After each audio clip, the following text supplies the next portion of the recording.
Hi, welcome to my channel. இன்றைக்கி நம்ம பால்கோவா எப்படி செய்கிறதுன்னு பார்க்கலாம். This video sponsored by genreviews.online. இந்த வெப்சைட்டில் நமக்கு வீட்டுக்கு தேவையான எல்லா ப்ராடக்ட்டுமே இருக்குது.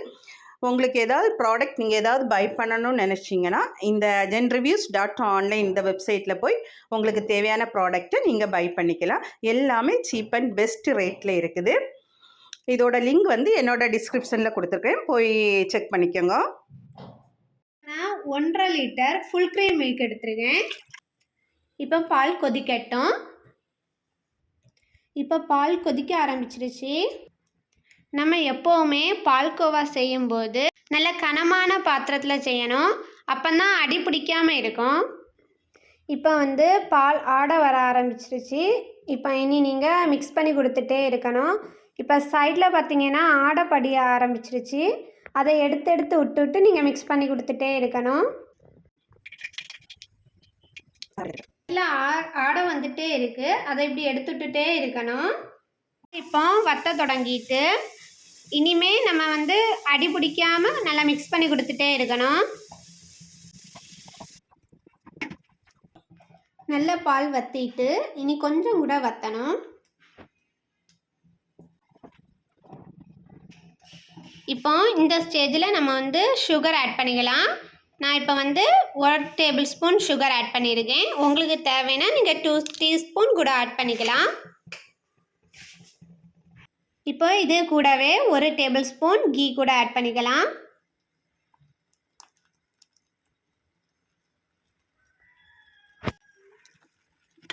இது கூட நீங்கள் கார்டமானும் ஆட் பண்ணிக்கலாம். ஆனால் நான் ஆட் பண்ணலை, அதை இடித்து போட்டுக்கணும்.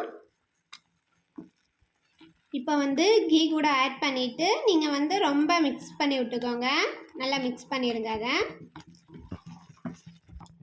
இப்போ நம்ம சுகர் எல்லாம் போட்டனால சீக்கிரம் அடி பிடிக்க ஆரம்பிச்சிடும். அதனால சிம்மில் வச்சு கைவிடாமல் நீங்கள் கிளறி விட்டுக்கிட்டே இருக்கணும். இதில் லெமனோ கார்ன்ஃப்ளவரோ போட்டு நீங்கள் கட்டியாக இது பண்ணலாம். ஆனால் நம்ம அப்படி எதுவும் போடாமல் வெறும் மில்கை வச்சே நம்ம செய்திருக்கோம். இப்போ பார்த்திங்களா நல்ல இதாக ஆரம்பிச்சிருச்சு.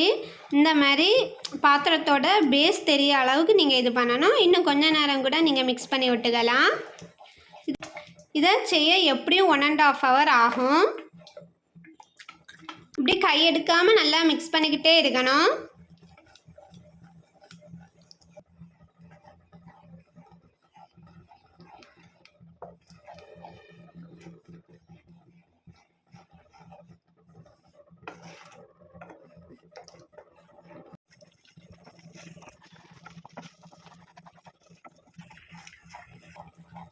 பார்த்தீங்களா எப்படி திரண்டு வந்திருக்குன்னு. இது ஃபுல்லாகவே நம்ம சிம்மில் வச்சுட்டு தான் நம்ம செய்யணும்.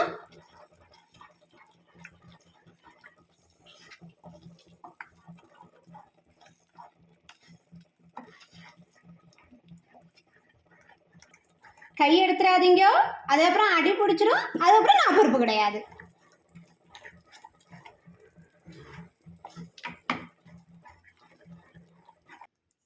இந்த அளவு போதும். இப்போ நம்ம பால்கோவா ரெடி ஆயிட்டு. எப்படி இருக்குன்னு பார்த்தீங்களா? இப்போ நம்ம பால்கோவா ரெடி ஆயிடுச்சு. நீங்களும் வீட்டில் ட்ரை பண்ணி பார்த்துட்டு மறக்காமல் கமெண்ட் பண்ணுங்க. இந்த வீடியோ உங்களுக்கு பிடிச்சிருந்தா லைக் பண்ணுங்கள், ஷேர் பண்ணுங்கள், கமெண்ட் பண்ணுங்கள்.